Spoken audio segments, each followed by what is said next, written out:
احمد مسعود د طالبانو پر ضد د یوې نوې سیاسي جبهې د جوړولو غوښتنه وکړه. جزئیات همدلته وګورئ او زموږ چینل هم سبسکرایب کړئ.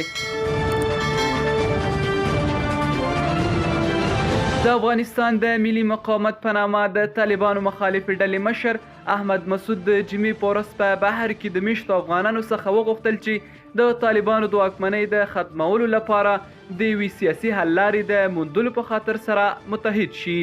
هغه خپله دغه غوښتنه د یو نوي پړاو پیل وباله. ښاغلي مسعود چې د افغانستان په پنجشیر دره کې د مقاومت جبهې مشري کوي وویل اوس د دې وخت را رسېدلی چې هڅه وشي طالبان بیرته د خبرو اترو میز ته راوستل شي. ښاغلي مسعود د اتریش په مرکز ویانا کې یو کنفرانس ته وویل مونږ غواړو چې په بهر کې میش افغانان سره متحد کړو او ورو ورو خبرې اترې پراخې کړو او داسې یوې نقطې ته ورسیږو چې د افغانستان د راتلونکي لپاره یو نقشه ولرو. هغه زیاته کړه چې موږ د یو نوي پړاو په خورا پیل کې یو.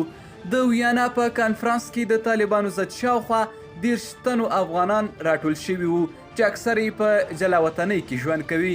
ښاغلي مسعود وویل زیات شمېر ډلې چې په دې وروستیو کې له افغانستان څخه بهر جوړې شوي دي د هیواد په دننه کې له اوسني وضعیت څخه خوښ نه دي او زیاته یې کړه چې دا د اختلافاتو د لرې کولو او د زخمونو د درملنې وخت دی. هغه وویل پروس کال د امریکا په مشرۍ د ځواکونو له وتلو وروسته د طالبانو په واکمن کېدو سره د ښځو حقوق تر پښو لاندې شول او د طالبانو په واکمن کېدو سره د ترهګرو ډلو د فعالیت لپاره زمینه برابره شوه.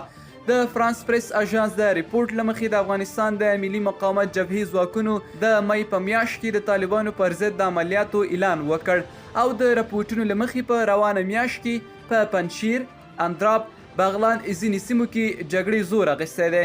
مسعود په داسې وخت کې د نړیوال ملاتړ غوښتنه کوي چې د نړۍ پام د اوکراین په جګړې متمرکز شوی دی. هغه وویل زموږ هدف هیڅکله د جګړې پیاوړي کول نه بلکې د جګړې پای ته رسول دي. طالبانو د سې شنبې په ورځ وویل د دوی ځواکونو د مقاومت د جبهې لږ تر لږه 40 جنګیالي وژلي دي.